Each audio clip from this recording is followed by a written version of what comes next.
Hello students, आगे हम miscellaneous questions जो बचे हुए हैं मैथमेटिकल डिफरेंशिएशन पे उस पर डिस्कस करेंगे। और उस क्वेश्चन और उस सीक्वेंस में जो जो हमें डिस्कस करना है, उस सीक्वेंस में क्वेश्चन नंबर 16। ठीक है, तो क्वेश्चन नंबर 16 में जो गिवन इक्वेशन है वो है cos y। बहुत अच्छा क्वेश्चन है ये। कैसे अच्छा है देखिएगा। cos y is equal to x cos a plus x cos a plus y, और आपको प्रूफ करना है dy by D x is equal to cos square a plus y upon sine a। Okay, अब जरा question पे गौर करो। एक तरफ y होना चाहिए और दूसरी तरफ x होना चाहिए। जैसे इधर y है और इधर x वाले टर्म है, तब आप dy बाई डी एक्स निकालते तो आंसर आपका x में आता। ठीक, तो ऐसा तो हो नहीं सकता एक तरफ y हो और दूसरे तरफ भी y हो, क्योंकि इधर भी dy बाई डी एक्स और इधर y है। तो आप इसमें देखो, ऐसे क्वेश्चंस में क्या करते हैं कि इधर भी y है इधर भी y है, तो ऐसा करो x को y के टर्म में निकालो। अभी क्वेश्चन से आप समझ जाएंगे, अभी तो मैं आपको एक रफ डाटा दे रहा हूं। तो x को y के टर्म में बदलो और फिर निकालो dx बाई डी वाई, और ये y के टर्म में आ जाएगा। बस इसी को रेसिप्रोकल कर दो, ये कर दो dy बाई डी एक्स, तो भी ये y के टर्म में होगा। तो यहां आप क्या करोगे, ऐसे डिफरेंशिएशन सीधा सीधा करोगे तो गड़बड़ हो जाएगा। आप यहां लिखोगे x is equal to cos y upon cos a plus y. Okay, cos a plus y. अब इसका आप डिफरेंशिएशन करोगे dx बाई डी वाई, तो ये y के टर्म में आएगा, क्योंकि dy by D x y के टर्म में आया है। तो यहाँ dx बाई डी वाई ही आप निकाल पाओगे और वो y के टर्म में आएगा। और जब dx by D y y के टर्म में निकाल लोगे तो उसी को रेसिप्रोकल कर दोगे dy बाई डी एक्स, तो वो भी y के टर्म में आ जाएगा। तो इस तरह से क्वेश्चन आपका बहुत ही आसानी से सॉल्व हो जाएगा। तो यहाँ हमने x को y के टर्म में कर लिया, तो ये हो गया dx by D Y is equal to, quotient law लगाएंगे, डिनोमिनेटर का square cos square a plus Y, denominator cos a plus Y into differentiation of numerator, तो कॉस वाई का differentiation minus sine Y minus numerator cos Y into differentiation of denominator, तो minus sine A plus Y. A plus Y का differentiation करेंगे, A का 0 Y का 1 हो जाएगा। Okay, solve कर दीजिए। dx by D Y is equal to minus sine y into cos a plus Y minus minus plus cos Y into sine A plus Y upon cos square a plus y. Okay,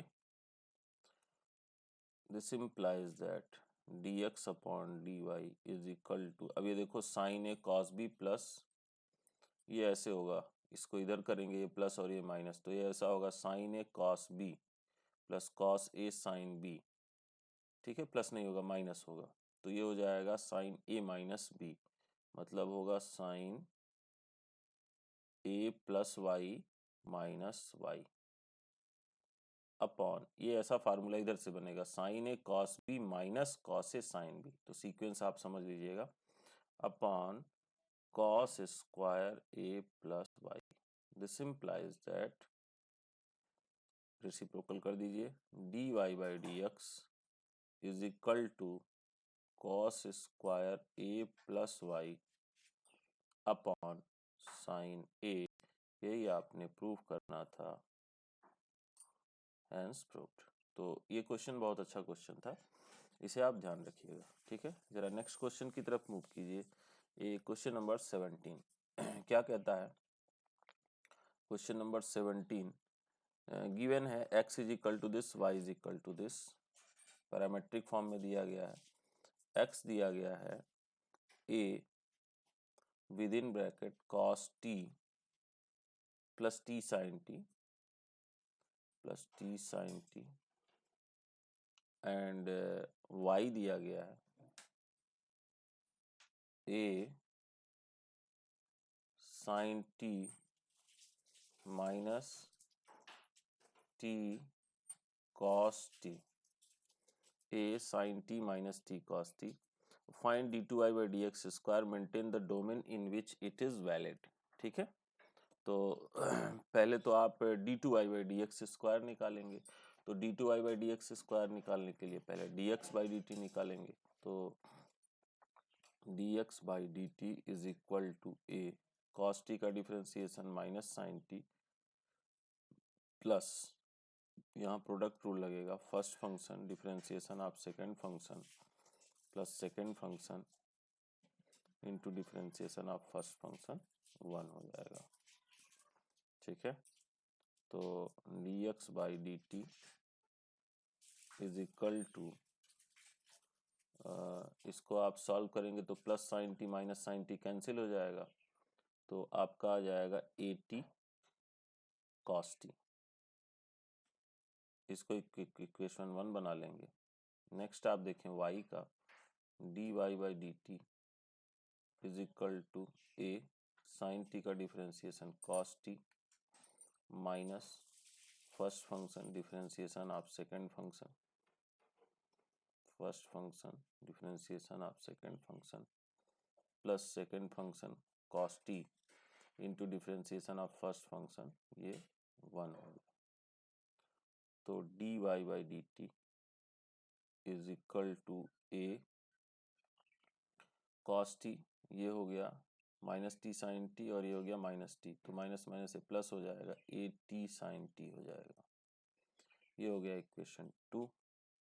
अब आपको पता है now d Y by D x is equal to d Y by D t, मतलब a T sign T, बहुत आपने इस तरीके का कैलकुलेशन किया है, upon D X by D T A T cos T, A T से A T cancel, ये हो गया टेन टी। ओके, अब D two Y by D x square निकालना है, तो D two Y by D x square is equal to sec square T. Okay, अब क्या पूछा जा रहा है, D two Y by D x square आ गया सेक स्क्वायर टी, अच्छा हाँ इनटू ये टी है ना, तो D t by D x होगा, मिस कर जा रहा था, ये होगा D t by D x. ठीक है, अब D t by D x आप निकालेंगे तो ये वैल्यू आप रखेंगे रेसिप्रोकल करके, तो that sec square t into ये हो जाएगा सेक स्क्वायर, एक मिनट, टेन का डिफरेंशिएशन ये सेक स्क्वायर टी हो गया और d t by D x हो जाएगा, तो ये हो जाएगा 1 upon a T cos t. अब कॉस टी ऊपर जाएगा तो सेक क्यूब टी हो जाएगा, तो 1 by a t sec cube t, यानी अल्टीमेट जो आएगा वो आपका आएगा d two Y by D x square is equal to 1 by a t sec cube t. ठीक है, ये आपका हो गया। अब फिर पूछा गया है कि maintain the domain in which it is valid, तो आपको पता है कि यहाँ सेक का आपको डोमेन लिखना होगा, ये 1 by a t into sec cube t है, तो सेक का डोमेन लिखना होगा। तो सेक का डोमेन क्या होता है, ये जो होगा द रिजल्ट विल बी, या ऐसा लिख सकते हैं d two Y by D x square is valid for all real t except 0 and odd multiples of pi by 2. odd multiples of pi by 2. ठीक है, मतलब आप समझिए यहाँ अगर 0 लिख दोगे तो ये नॉट डिफाइन आ जाएगा, या ऑड मल्टीपल कोई भी लिख दोगे, pi by 2, 3 pi by 2, 5 pi by 2, 7 pi by 2, कुछ भी ऐसा लिख दोगे तो भी ये क्या आ जाएगा, नॉट डिफाइन आ जाएगा। तो d2y by D x square की वैल्यू कुछ इस तरह से होगी 1/80 1/80 सेक क्यूब टी, ठीक है। और ये टी की सारी रियल वैल्यूज के लिए ट्रूथ होगा, बस 0 और ऑड मल्टीपल आप पाई बाई 2 को छोड़ के, ठीक है। तो इस तरीके से ये हो गया आपका क्वेश्चन नंबर 17। 18 तो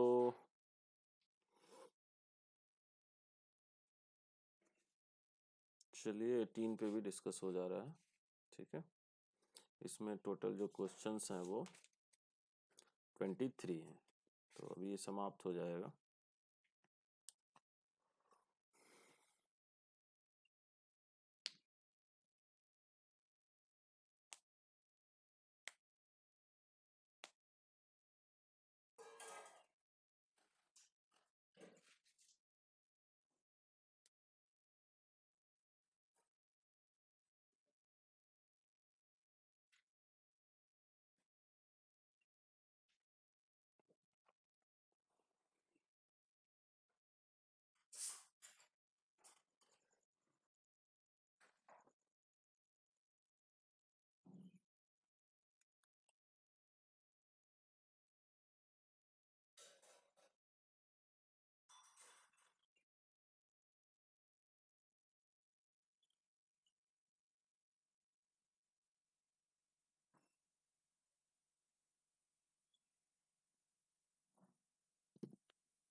तो इसी के साथ ही क्वेश्चन नंबर 17 समाप्त हुआ।